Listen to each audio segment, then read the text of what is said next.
So it's like when Ben heard The Room is a great film, he's like, okay, I believe Rachel. I didn't know. Rachel has a doctorate. She's bound to know what she's talking about.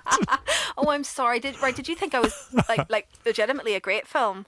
No. Okay, that's all right. I knew it was a shit film because of stuff I'd seen on YouTube. Yeah. But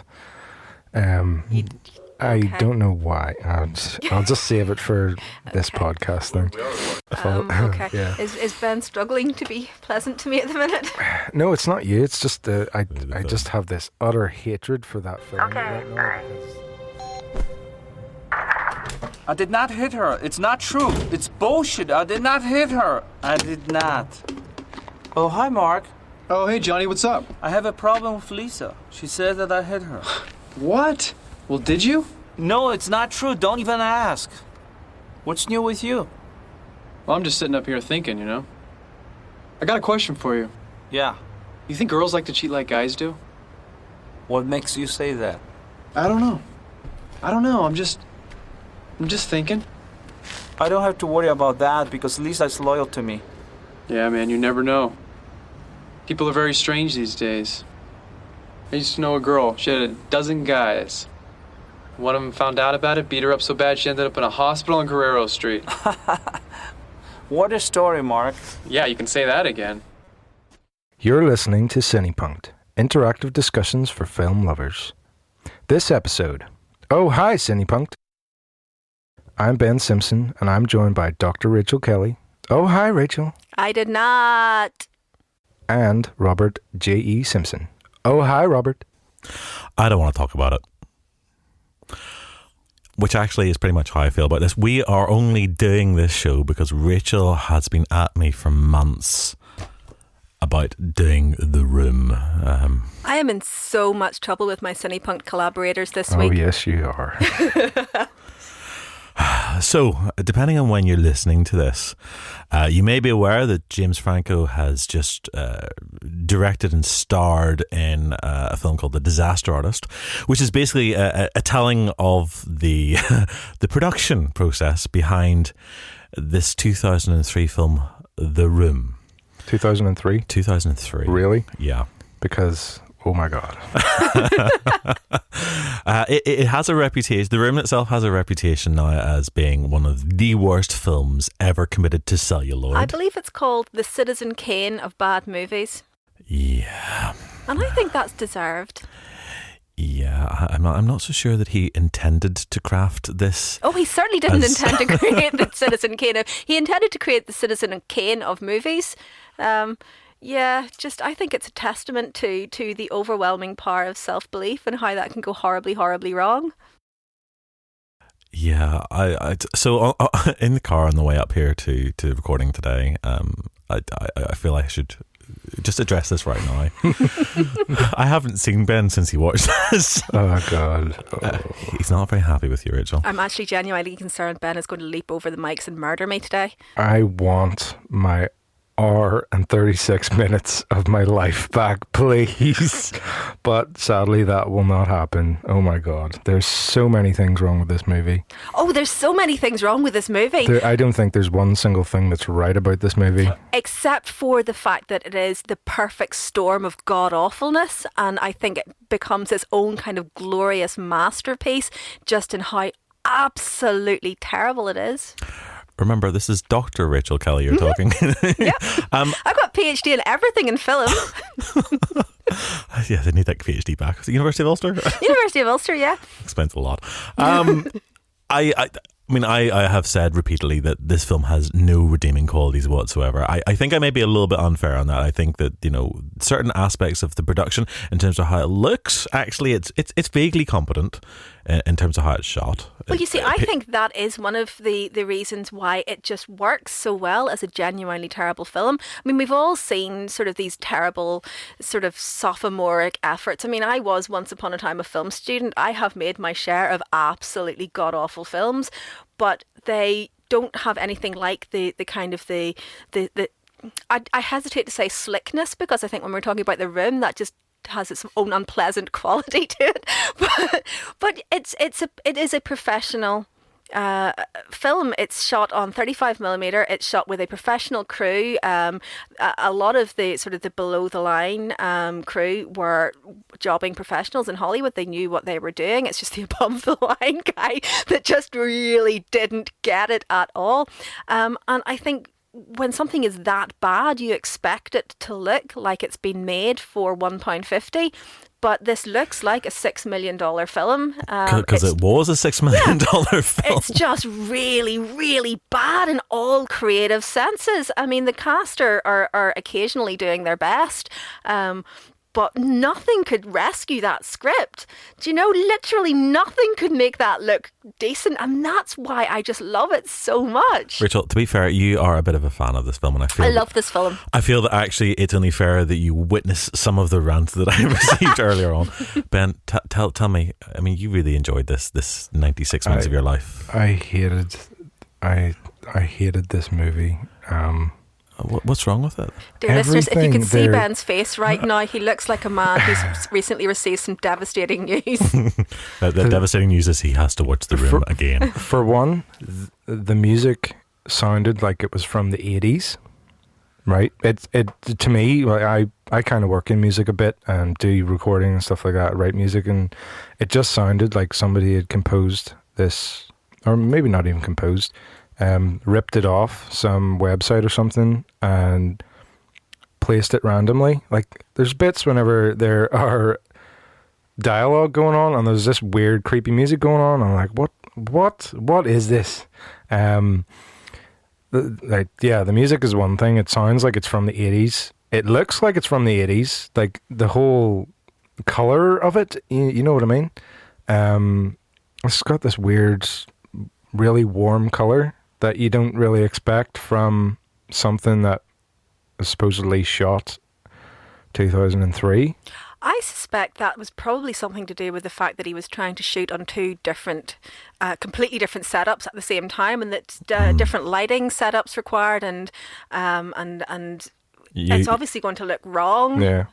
Don't even get me started on the story, like the story please, wow. Let's talk about the story. Shall we talk about the story? It's so should. bad, and as a woman here, I have to jump in and go, that is one of the most misogynistic scripts I think has ever come out of Hollywood. And Hollywood has a problem with misogyny, so I just think it's incredible that manages to top some of the utter crap that Hollywood's come up with by itself. Yeah.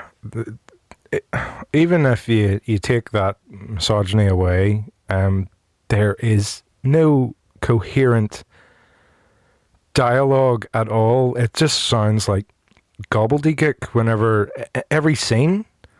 It's like your man didn't know how to write English or write conversations between people. It's oh my God, it's just so. Yep. Everything you're saying, you're listing it as though it's a bad thing. I think it's all it is a bad the thing. Charm The Room. There is no charm to that movie whatsoever, no matter how bad it is. Like, I don't think all the drugs and alcohol in the world could make you like that film if you sat down and watched it. It's a lovely film when you're drunk, yeah. And if you play drinking games with it as well, I mean, you could end up in a coma very quickly. Yeah, I'm pretty sure, yeah.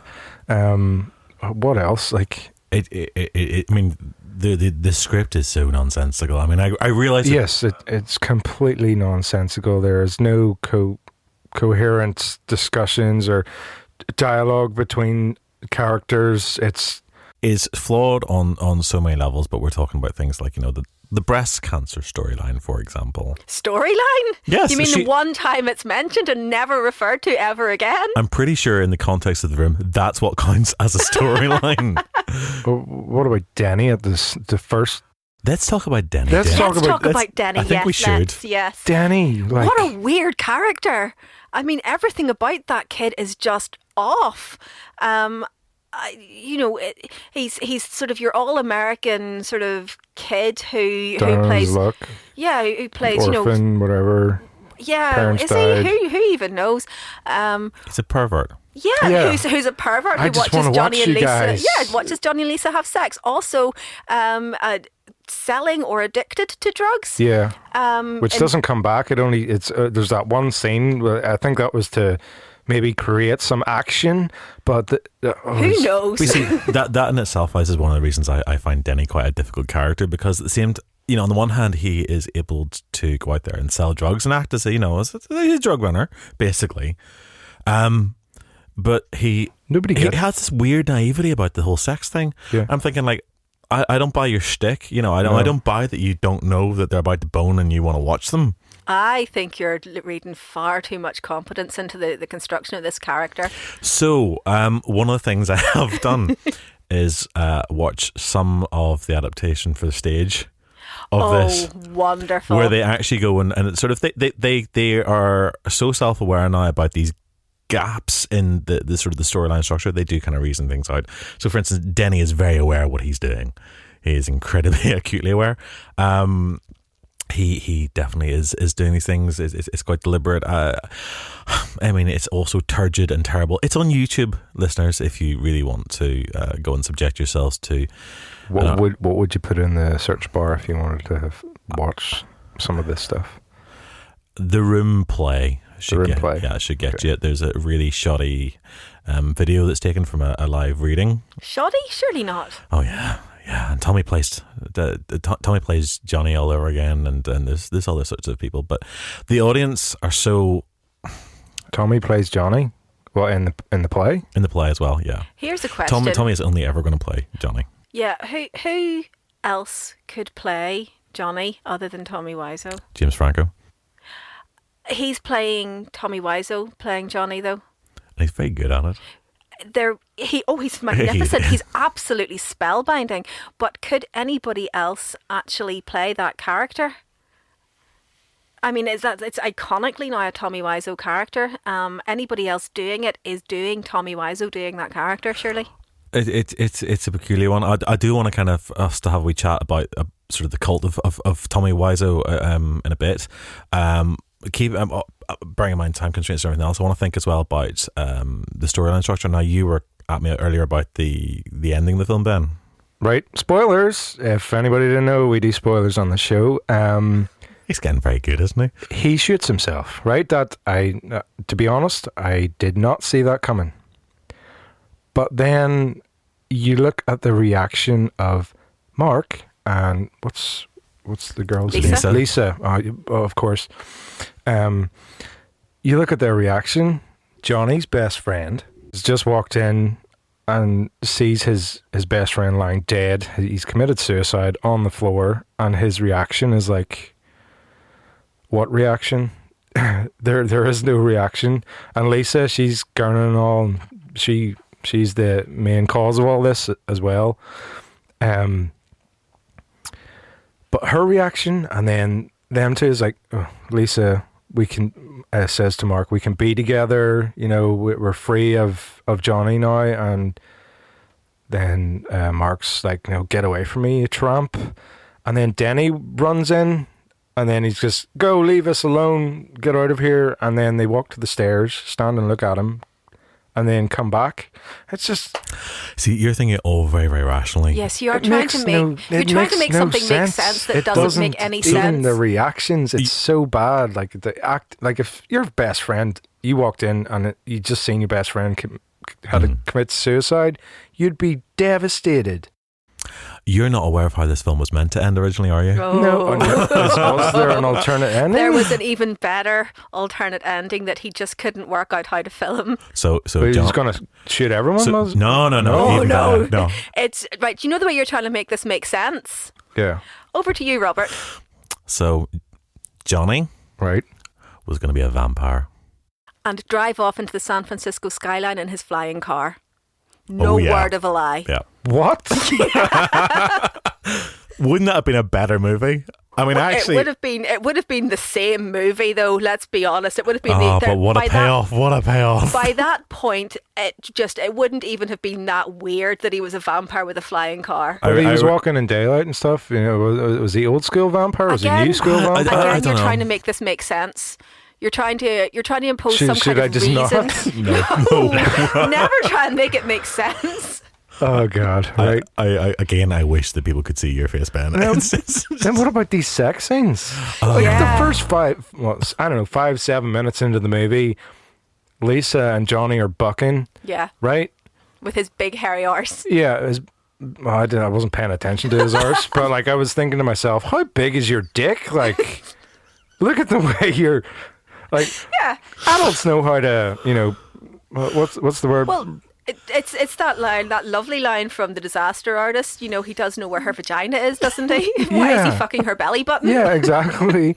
And then later on, there's another sex scene. Well, there's sex scene with Mark, and then Johnny and Lisa again, and it's exactly the same. It's just been cut and pasted again. It's like, I think for me, I mean, the sex scenes are kind of pretty much like a lot of the rest of the film. It's Tommy. it didn't serve any purpose. No, it doesn't. But No, what it does definitely. is it allows Tommy's ego to kind of just be really gratuitously indulged. I mean, that man is this film is very much his film. I still think that it's a film that's about his experiences.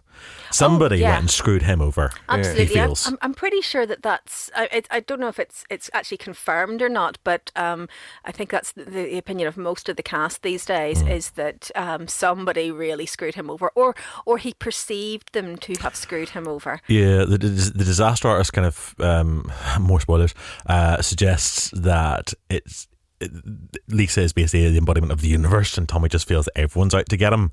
But I think actually it's so bitter and it's so angry, and he's so kind of constantly, how much he's been betrayed. I think it's definitely an ex-girlfriend who has gone and gone off with somebody else. Yeah, and the fact that the Johnny character is portrayed as just being like The nicest the person best in the- person yeah. that has ever existed. Yeah, gives money to everyone. yeah. Supports everyone. Favorite customer of that particular florist, certainly. Yeah. Right, that Well, you would be if you came into the shop like every day and bought 12 roses. there's wouldn't you? And There's another appreciated issue. her dog. Yeah. Yeah, I'm sorry. She doesn't recognize him when he walks in. He looks like this huge fucking creep, and the woman doesn't recognize him, and yet he's the best customer. I'm sorry. The whole storyline is so messed up. Nothing makes sense in it. That's why I think. I mean, I was having a conversation about this earlier on today with my husband, who is the person who introduced me to The Room. He's just gone down in my estimation so much. Yes. He was actually afraid that I'd never want to speak to him again after we Yeah. watched it I together. don't blame him. Does he like this movie? We both love this movie. Yeah, we both love this movie for all of the reasons why you guys hate it. Oh my God. But I was having this You are conversation. sick and twisted, I tell We you. are our own little people. We were having this conversation this morning, and I think we both sort of reckon that the reason why it fails beautifully as opposed to just failing is because when a Hollywood film fails creatively, it's usually the result of failure by committee. I mean, you've usually had a bunch of executive producers and writers and possibly a couple of directors and maybe the actors weighing in on what needs to change and where it needs to change. So the thing just becomes this absolutely unwieldy chimera that just can't satisfy on any kind of creative level. The Room fails because Tommy Wiseau is so gloriously incompetent at every creative aspect of it. It is absolutely 100% his baby, and nobody else has any kind of creative input into it. And that's why the failure is so epic and so glorious. It's not a failure of cynicism.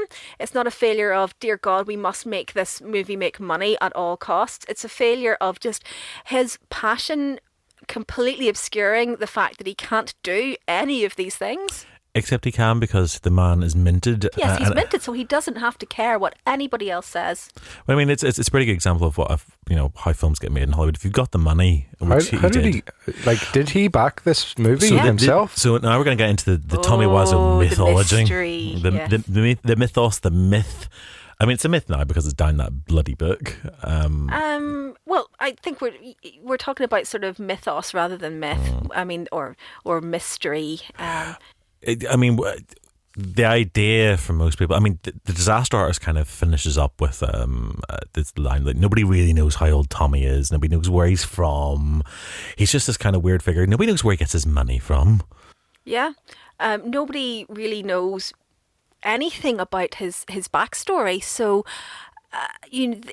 that's part of the, and I think that's why, I mean, a lot of the reviews of The Disaster Artist, the guys that didn't really like it very much, seem to be sort of picking on the fact that there are no answers in the film. Well, there are no answers in real life. That's part of the Tommy Wiseau mythos, is that nobody knows who this guy is. I mean, that's clearly not his real name. He's not anything like the age he claims to be. He has this mysterious source of almost endless cash that nobody knows where it comes from. He's definitely not American, but where is he from? Do you know the answers to any of these questions? No, that's what I love about it. I mean, it's just wonderfully insane. So I'm going to dispel some of the mythology here. Go on then. Because it's bugging the hell out of me. I don't Mythbusters? Yeah, Mythbuster style. So I've been doing a bit of digging based on the research that other people have been also doing. So it appears that Tommy is now 62. He was born 1955, October Good 1955, Lord. in Poland. Poland, okay. Yeah, there's been lots of research that's done on this, the way that the dialogue is written, the way that he speaks. A number of Polish people have also said this is exactly the way to do it. The drink that he serves apparently is based on a Polish drink. What The little cocktail thing he does, it's a Polish cocktail. Do you not mean Lisa does? Yes. Sorry, yes. Obviously, he wrote it. Because he doesn't drink. Yeah. Except for that one time where he does. And twice. Because on his birthday he drinks. So clearly he drinks. He just lies about it. But anyway, so He did not. It did not. He's Polish. His uncle came out to the States in 1946, so just after the war. And actually, local fact, folks, his uncle came through Belfast. Hey! Really? Yeah, came from Poland to New York via Liverpool and Belfast. Oh, so he was here for... Yeah, his uncle was on the way over. But I thought that's a nice little local I like connection. that, yeah. Yeah, That's enough for us to claim him, surely. I think, yeah, Tommy clearly was destined for these shores. I don't Yeah. think he's been here yet, but we Tommy should get him. Wiseau, Belfast lad. So yes, so he's I mean, so that means he's about 48 by the time he does this film, which is quite worrying in many respects. You know, he's For what particular reasons, Robert? oh my gosh, I mean Enumerate. enumerate. So if you watch The Disaster Artist makes a big play about Tommy hanging out with these much younger, kind of just leaving adolescence, late teens, early 20s, hanging out with them. The whole character of Lisa and the way that character is used as a kind of sex object, basically. I mean, we were chatting about this on the way over, and I mean, you picked up on sort of like Lisa's not really got any function, No, other than to be a bit. a cum dumpster. Can I say that? Possibly that might push us too far above the watershed. We've got an explicit warning on this show. Yeah, I mean, to be fair, I don't like the terminology, but actually, yes, basically within the context of this script, she does nothing other than she's a sex object. Yeah. She is. Well, she's more than a sex object. She is the embodiment of female duplicity. She's the embodiment of why women are evil, basically. Why Women Are Evil, a treatise by Tommy Wiseau. I think that pretty much sums up the room. Yeah. I wish we'd just done that line at the start. We could have saved so much time. So I mean, there is this sort of mythology. Supposedly, he got his part of his money came from importing coats from Korea, leather coats, buying and selling. But I mean, clearly he already had a bit of money. He'd already been around quite a while. He'd also done some property investment, apparently. The mythology about him still is perpetuated, and a lot of the articles just ignore what research has been done, because at the end of the day, people like the idea of sort of The mystery. They like the mystery. It's a much better story to tell. Well, it is. It's a good story to tell, and I also don't think that. And I mean, the reason why a lot of the sort of where his money comes from, research isn't really picked up is I don't think it explains particularly convincingly how he has an unlimited bank account for the financing of a $6 million movie, plus nice houses in two of the most expensive cities in the entire world, plus the ability to never really apparently do a day's work, plus etc, nice cars. There's definitely something else going on with him, but Is he a Scientologist? It's a good question. That is a good question. Shall we not get sued by exploring that in this podcast? It's particularly seeing as like They seem to have a lot of money. They do. His background supposedly is Catholic, and it's Polish Catholics, and there is still an awful lot of mystery. You know, there's an awful lot of records that are not easily searched at the moment, and Americans are usually a little bit easier to hunt out than sort of people on this side of the pond. Yeah. But ultimately, I think that kind of mystery is part of the reason why people sort of get caught up in the film, because there's a lot that's unknown about him, and when you start knowing these things, they somehow lose a little bit of appeal. Like, so I watch this and I think of Ed Wood. You know, I watch The Disaster Artist, I think of Ed Wood. You see The Room and I think of Plan 9 from Outer Space, and just about every other Ed Wood film. Ed Wood was, like Wiseau, rather an earnest an earnest director. He really believed that, he was capable of doing stuff. He was pretty terrible. But some good marketing, some good branding, some good gimmicks. And so they kind of become interesting. I think Tommy Wiseau makes Ed Wood look competent, quite frankly. Well, yeah, Ed Wood is. I mean, it's the people around Tommy that kind of make this film work. On that note, I also think of a bunch of directors I think of, but I want to kind of give you a quote. So I was reading an interview with Tommy from the Portland Mercury, and he was asked, what other filmmakers are you inspired by? And he says, I love this little bit of egotism, I inspire myself every day of my existence, but my creativity is connected to the creativity of Tennessee Williams, Orson Welles, Hitchcock and others, because we are on the same page. That, ladies and gentlemen, is how he sees himself. What are you going to do with that kind of ego? I mean, there's literally no other way that kind of ego can play out when it has unlimited funds in anything other than The Room. This reminds me of James Nagin, who did Birdemic, which, if you haven't seen, is like this. It's another one of those worst films ever committed to celluloid, and he basically sees himself as Hitchcock. You know, he basically riffs on Hitchcock the whole way through. Does Hitchcock's The Birds, has done an adaptation of Vertigo, is similarly awful, like absolutely awful. So, can you give me a list of films not to watch? Yeah, we after being subjected to this. Well, to be fair, Robert and I are going to disagree on quite a lot of those. This is true. Well, I seem to have similar tastes to my brother, so yeah, anything Rachel says is good. Okay, right? It's not. I say this as somebody who actually quite liked Batman versus Superman, so, you know. I haven't seen it, so. Oh, well, you probably would hate it in that case. I can't pass any judgment there. I've got a little quote that I'd like to add to. This is by Tom Bissell. I'm not sure how his surname is pronounced, the guy that collaborated with Greg Sestero on the writing of The Disaster Artist, the book.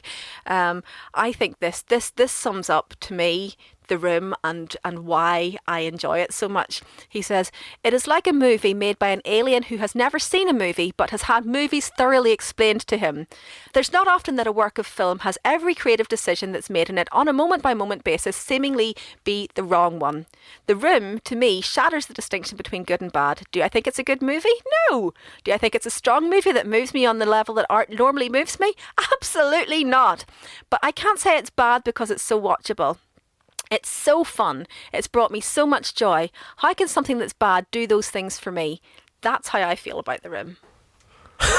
Wow, okay. Yeah, I mean, he obviously has seen movies, though, and yet he still can't. Is this his? Was this his first? This is not even his first attempt at making a film. So there's other. Yeah. There are a couple other ones, I think. Certainly he's done more since then. He's done more since then, yeah, on the back of The Room. I do not for a second believe this is his first time. It's not at 48 with that kind of money. He'd only recently apparently discovered that he wanted to be in films. I think it is. I think he might have been in a couple of shorts possibly before that. But I'm sorry, the man seemingly had a house in LA, and I do not for a second believe that he was living in LA for a time and not being connected with that film world. I think that he has kept whatever else went on pretty well hidden. Filmography, his first credit is The Room. Well, there you go. So. And in fact, he doesn't even have a TV or a documentary credit before The Room. It's The Room. Would anybody have cast him in anything ever? No, I wouldn't have. Exactly. He's demonstrably appalling at it. Yeah. Yeah. I mean, again, if you believe the disaster artist, he sees himself as a hero, not as the villain that everyone else thinks he should be. Because he looks like a villain. So actually, a vampire would be particularly well suited to him. I can't get over that's how he wanted to end that film. I want to see that second film that takes on after he's gone in the car, flapping around. He still could come back. There could be a Room 2. I mean, if he is a vampire, yeah, he shot himself. He just come back. Yeah, just come back to life. I've seen again. enough Dracula films to know this is how this works. You don't die unless you get a stick through the heart. That's it. Exposure to sunlight, which he's been doing the whole way through, and that hasn't affected him. So who knows? So see, then like when was Twilight written? Because he could be one of those new age vampires, you know, sparkly ones. Sparkly. I think it post-dates the Room. I could see Tommy Wiseau in some sparklies. Yeah. Could you? Can you not?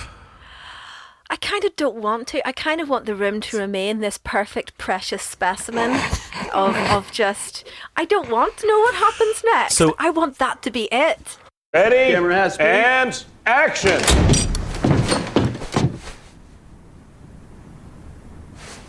What line? What line? I did not hit her. It's not true. It's bullshit. I did not hit her. I did not. Oh, hi, Mark. Okay. Action. What is line? Take 13. Action. I did not hit her. Okay. Line. I did not hit her. It's not true. It's bullshit. I did not hit her. I did not. Oh, hi, Mark. Take 67. Action. I hit her. No. Do you want to change the line? You're doing great, man. We'll get there. Action. Action. Action. You have to Action. say it loud. I can't hear it in here. Say action so I can hear her. Okay. Action. I did not hit her. It's not true. It's bullshit. I did not hit her. I did not. Oh, hi, Mark.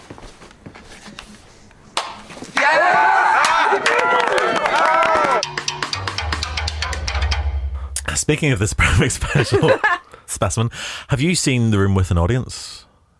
I have not seen The Room with an audience. We clearly haven't. No, we I haven't. would love to.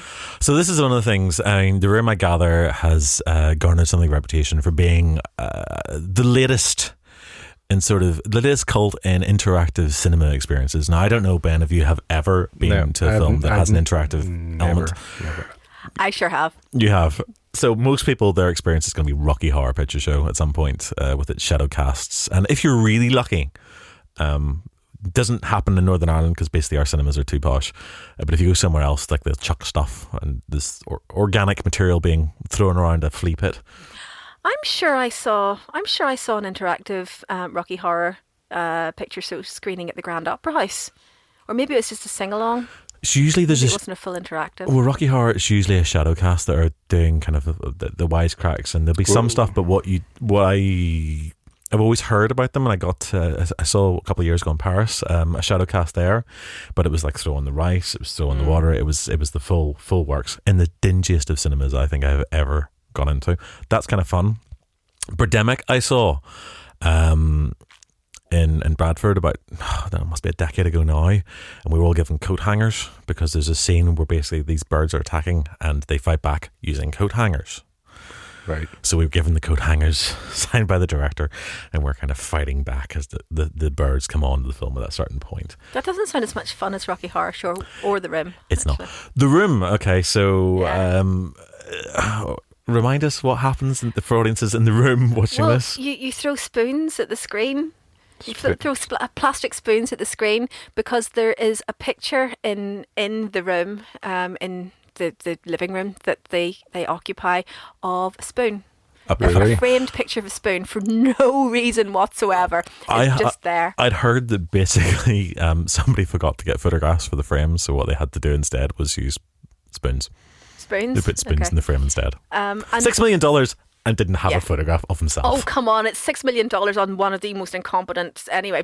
But yeah, so spoons, you throw spoons, and you chuck a football around during the key moments where they play football for no good reason as well, particularly in tuxedos. And I believe you're supposed to interact. The bit in the park? Yeah. What about the bit in the alleyway? So football in the alleyway? Football in the alleyway, yeah it is. Yeah. That's marvellous in tuxedos. What was the other one? The other bit? You said there was something else that people do. I think they're encouraged to interact with the dialogue, or to shout their opinions about. Yes, yeah. which is clearly like that draws its inspiration from Rocky Horror as well. Horror, because of course, Rocky Horror. So I mean, if you're not aware, people aren't always aware. Rocky Horror has developed this kind of cult thing where there's a whole other second script that has been devised by fans of the film, and they're encouraged by some groups to shout out these lines, usually wisecracks and sarcasms and heckles, which I don't know. It's a very, very American phenomenon. It's kind of like the Mystery Science Theater kind of mentality, really, isn't it? Yeah, I actually don't know where it comes from at all. I've literally no idea where it comes from. This kind of interactivity. I don't know anything about the early time. It does seem to be something that's sort of particularly risen up in the 1970s, and Rocky Horror was the big example. Since then, there have been various attempts at, I suppose, emulating this. I suppose it's a way of kind of, if you find a film so unbearable, it might make it a lot more enjoyable. Like it's do a couple of lines of something, smoke something fun on the way in, drink a lot. Is there a suggestion that Rocky Horror was found unbearable, and that's where that came from? Because I always thought that people quite liked it. Yeah, I think in the States people kind of picked huge holes with the plot line pretty early on. Oh, and well, as it was doing the rounds, and some of the characters are laughable. They're supposed to be, though. But it definitely came from the States, that side of things. It wasn't happening in Britain, but whatever it was going through the colleges and the way that they were then responding, so they're kind of being sarcastic back. Audiences in the UK generally are quite quiet when they watch a film. They'll kind of sit there, film will play, and they go home. So, I mean, there is this kind of cult that's the sort of... It's picking up around the room now, and sort of what I kind of want to know is like, why is this film getting audiences so worked up and excited in a way that something arguably of more merit does not? Because that is really the only way to enjoy it. I mean, I'm okay. I'm not going to answer such a broad sort of socio-cultural phenomenon with any kind of easy answer there, of course. But I mean, it has its roots in the earliest screenings of this film. It goes back to when the film was released.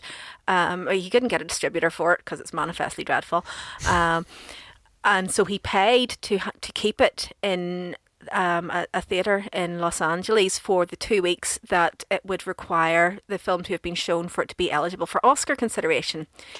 This is true. He paid He paid to keep it in the theatre for 2 weeks because it had to be showing for 2 weeks continuously in order for it to be eligible for considerations for the Academy Awards. I love the idea that this film in some way may have been eligible for an Oscar. Again, Ben's face is just brilliant. But what I think, I mean, if he's playing a long game, though, The Disaster Artist has been nominated for some Golden Globes. Yeah. We have not had the Oscar nominations out yet, have we? No, we haven't yet for the Oscar. Is there actually a slim possibility that The Disaster Artist? James Franco should absolutely get a nomination because that's mesmerising, his performance. In which case, in some respects, those 2 weeks paying to have that film kept on for Oscar. Well, absolutely, because those 2 weeks for that film, that film was sitting in that cinema when it was making a grand total of $1,800 total box office for a $6 million film. Those were the 2 weeks in which the first guys came along and saw it and went, oh my God, that was terrible. I've forgotten the guy's name. But he then brought his friends back and said, look, you've got to come and see this film. We're going to shout abuse at the screen. Michael Rosello. That's the one. Yeah. Yes, thank you. We're going to shout abuse at the screen. We're just going to completely rip the piss out of it as we're watching it because it's really enjoyable to do that. And that's where that phenomenon of interactivity with The Room came about, and that's what ultimately saved it. I mean, it became famous as a film that was so bad that you had to just go and rip the piss out of it, and that's what people enjoyed. I think that's where The Disaster Artist is really quite disingenuous.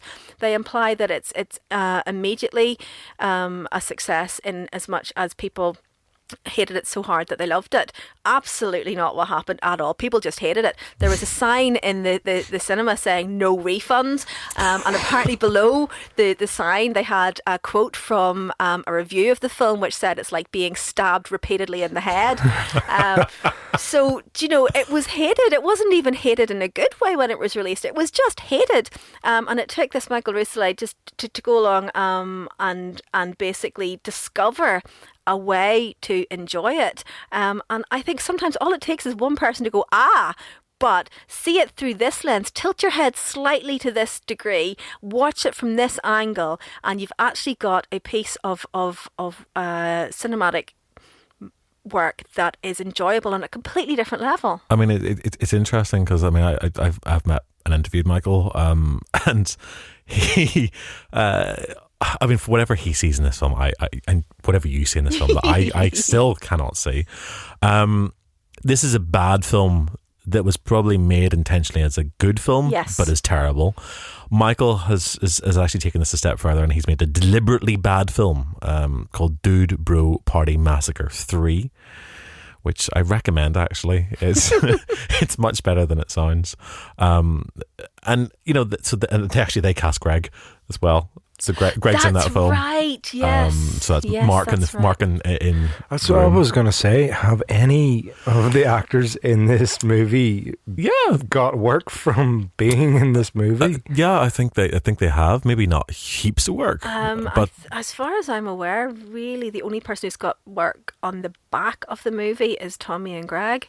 And purely because of the level of fan interaction with it has led to them getting work spoofing themselves. Am I not right? I think you probably are should have done more looking into this. I kind of don't really want to consciously follow any of their careers.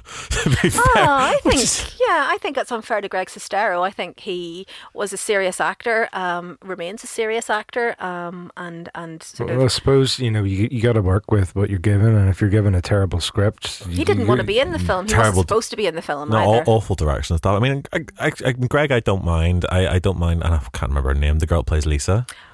Juliette Danielle. I think she's not bad, but I know you don't like her. There's not much that she could have done with that, to be fair. Like, she's competent enough for what she has to do. The lines are terrible, but that's not. That was her first. Straight off the bus, yeah. First arrival in LA here, being my softcore porn. The grandmother's terrible. The mother. She's awful. Denny is awful. Again, none of them have anything to work with, though. I mean, I don't think it's fair to assess their acting capacity based on that film. And by the end of it, they all basically thought nobody was ever going to see it, so they were phoning it in. So the guy that played Mark was Greg Sestero, yeah. Right. So he wrote a film, or. So a number of years after, he was an actor with sort of serious aspirations in Hollywood. Well, so was Tommy Wiseau, I suppose. It's not fair to claim that he wasn't. But Greg Sestero was perhaps an actor with potential to have a sort of a career in Hollywood, and that got completely derailed.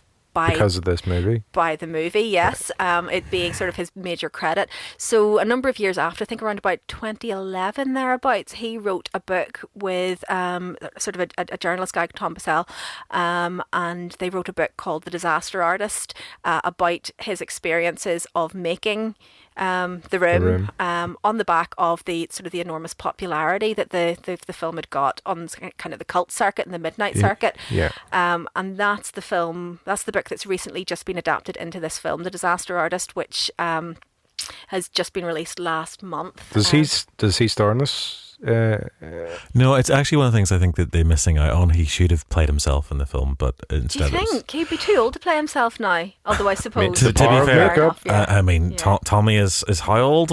Yeah, all right, fair enough. Yeah, I actually I'm not convinced that the casting of Dave Franco was right for the role of Greg Sestero. I understand why it happened. I think James Franco, nobody else could have played that role. James Franco is Tommy Wiseau in The Disaster Artist. It's absolutely mesmerising. To the point where there's a scene at the end of the film, if you hang around, where Tommy Wiseau is in it.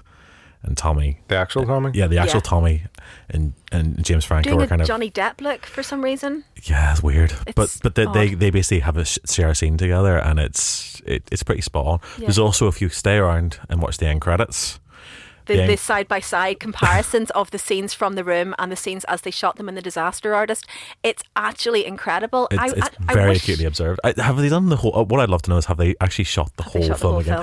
I want to see that version. I wish they'd had more in The Disaster Artist about the actual filming of The Room. I feel like they did a lot of kind of lead up, and then the third act where it's released and it gains cult status, etc., etc. They're kind of the emotional beats there, but they miss out. I mean, the comedy for me is in the filming of The Room. The trailers, I think, made it look like a much sharper critique than it actually is. It's very gentle, actually, and I find that's strange. I mean, as somebody, I know you haven't read the book that it's based on, but I read and loved the book that it's based on, and it's much more critical of Tommy as a person than the film ends up being. I mean, the film is actually quite gentle on Tommy. It makes him, to me, a much more sympathetic character than he comes across from the book. The way you're talking about the actual filming, the thing that got me, I don't know, is this in The Disaster Artist? Anything about the land, the weird cityscape shots and, the green screen stuff? Yeah. I mean, it's one of the bizarre things that he did was to actually shoot this. Why not just go on top of a roof? Exactly. Why not shoot on location? He would have saved himself a lot of money. Like the alleyway. Yeah. Like the alleyway, which is they have this nice bit in the film where it's like, why don't we shoot in the alleyway? Which is there? Literally right outside the studio. That looks just like this. In The Disaster Artist, it's like, it's a real Hollywood movie. Yeah. He has, and that's from the book as well. It's this insistence that he has that in order for it to be a genuine Hollywood movie, you have to shoot on a set as opposed to on location, even when the set doesn't look that convincing. I mean, the first time I saw The Room, I actually thought they were inside in the alleyway scene. It made no sense to me whatsoever because it's lit as though it's inside, and it doesn't look like an alley. The whole film is generally lit like a sitcom or a soap. Yeah, that's what I was saying. It has this colour to it that I find it's like you're watching Friends. Yeah, I mean, it's sort of the vibe that it gets, and I mean that is, as we sort of said earlier, it's part of the limitations of shooting in 35mm. The film, as it was released, we only ever saw the 35mm footage, but he shot it in HD as well. So it's these two cameras mounted side by side. And his whole idea was he wanted to be the first guy to shoot a film in both formats simultaneously. Which you can't do. Basically, you just can't do it for all kinds of reasonable, practical, sound, logical reasons. Obviously, I'm a noob. I don't know anything about filming or anything like that. That's not entirely true, Ben. Well, haven't you been on that TV series, Game of Thrones? Maybe once or twice, yeah. Has everybody in here been on Game of Thrones except for me? Yes. Yeah. So there was no HD release of this? No. For some reason, I mean, he hasn't... whether the footage just was terrible. I would say it was unusable. You can't light for 35mm and HD simultaneously. Whatever the deal was, he's never released it that way. I think also because, bearing in mind the arguments he seems to have for shooting in a set, I actually suspect that his mentality was that the big film directors, the Orson Welles, the Hitchcocks, and real Hollywood movies shot on film back in 2003. Yeah. HD was in, but it was more like a TV thing, and for him to have a theatre release, you wanted to do it on film, so I think that's why he wanted to do it. It's also why the film is so bloody expensive. One of the reasons why it was so bloody expensive. One of. Also the fact he fired everybody and kept rehiring them. And bought all his camera equipment. Yeah. He bought it all? We bought it all, yeah. He bought it all. Most people hire it, he bought it. Could he not have invested in, some kind of moving... Yeah, right. You know what I find about the movie that's really kind of jarring as well is all the static camera shots. Do you know what I mean? Like there's no tracking and panning. There's no tracking or nothing like that. It's all just. Well, apparently he kept missing his mark as well on camera. He kept missing his mark, so it wouldn't surprise me at all if they initially had tried to do tracking and panning, but they just couldn't guarantee that Tommy was going to be in the right place. It's like he's went back and set up the camera I wanted here, and then walked, pressed the record button, lights, camera, action, and then started his, I suppose that's probably not an unreasonable assumption for a lot of those shots. It's just, I don't know. It could have been way better. That might have added something to it. And it could have been way better if it had a completely different script, different actor, different everything. Well, Disaster Artist, obviously I haven't seen it. Is any of that picked up on? Not the technicalities in that sense. No. I mean, there's a little bit about the actual kind of thinking behind, buying his equipment and sort of shooting HD and 35mm. There's hints about him changing his whole crew. Which I don't think that's part of my issue. I mean, I have minor issues with the Disaster Artist. I loved the Disaster Artist. I mean, they don't talk about the change of pretty much every actor that was on that film either. I mean, Greg Sestero was not initially supposed to play Mark. He was supposed to be the producer, and he saw that as kind of his safety net, as his the serious actor. He was only going to be the producer. His face wasn't going to be on screen. Literally, I think the day of shooting or the day before shooting, something as last minute as that, Tommy Wiseau fired the guy who was all set to play Mark and insisted that Greg step in and take the role. The girl that played Lisa had already shot a day, and then she was fired, and then he got a new girl. Really? I mean, yeah. He fired most of the crew at least once. I mean, the Sandy guy, that's Seth Rogen in the film. In the film, basically that guy sued to have a directorial credit for it because he ended up doing the directing work. He got fired before the end of it as well, because these people kept saying to him, you can't do this, and he wasn't going to hear that he couldn't do it. Yeah, well, obviously he was backing it. So he's an egomaniac. I mean, that's what's pretty clear. I mean, Rachel, you said that the book is far harsher than the film is. The film kind of hints at it. Definitely, Disaster Artist. You get this sense that this man is... They give sorry to interrupt you there, but they do give him this really strong, sympathetic, redemptive arc in the film, and he's allowed to kind of be humanised in the film in a way that the book just doesn't allow for, because I don't think... Yeah. Because by the end of the film, he's sort of, mostly thanks to Greg, he's kind of realised that people love your film. It's like they're enjoying it, they're laughing with you. It may not be your intention, but that's it. And he sort of just embraces it. Now, certainly, in retrospect, Tommy has indeed sort of said this was always intended as a black comedy. No, it wasn't. But he said this. He says this now because that's the cult that is built around this film is very much that this is a comedy feature, and so now he kind of says that it was always intended as a comedy, but it's pretty clear it wasn't. It was intended as a bitter. Treatise on the Great American Movie. He wanted to make the Great American Movie. He wanted to do a Tennessee Williams, basically. Yeah. And he genuinely believed that's what he was doing. So what you should also know, Ben, is that this started off life as a play script and a novel. So it was meant to be a play, and it was a novel. It was like a 500-page novel, which I don't think has been published yet. No, it never got published, no. There was a play, an epic play, a 500-page novel, and then the film. And he has kind of, because he's been interviewed so many times as well, he has rewritten the history of this production and sort of says that it was deliberate intention for him to make the film rather than do everything else. That's clearly not the case at all. So, I want to wrap this up because as much as I enjoy talking about The Room... I can't wait for the ride home tonight. I would. Yeah. Ben, are you ever going to waste any more of your life watching this? No way in hell would I ever watch this again. No. I might watch it this evening.